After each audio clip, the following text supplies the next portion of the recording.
This is a dollar bill. In Canada, the federal government says it's legal tender. But here in Ottawa, the bus company says it's not. Starting April 1st, OC Transpo says it will take only tickets or coins in its fare boxes. The company says it costs $60,000 a year to unfold the bills, so it won't take them. Local politicians are furious. I think it's absolutely insane to deny someone the right to ride on the bus because they happen to have paper money. I will not accept that word mandatory in this situation. I will not tolerate anyone being told to get off a bus because they hand in a $1 bill. But this Ottawa lawyer who specializes in legal transactions says the bus company can do whatever it wants.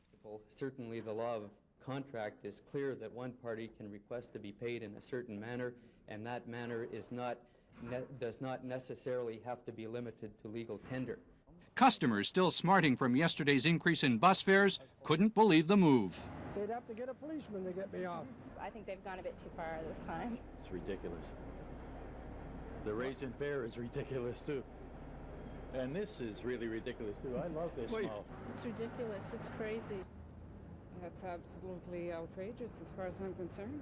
What are we going to do, walk home? Even bus drivers seem worried about this new rule. If there's a woman comes in the bus and she's got a dollar bill, I'm not going to throw her out. What if that's the rule? Well, we'll see. Not everyone is against dollar bills. We don't mind getting any kind of folding money. There's an irony in all this. About the time OC Transpo plans to kick people off the bus with $1 bills next year, it will also institute a $750,000 training program to help improve relations between its drivers and the public. Corey O'Kelly, CBC News.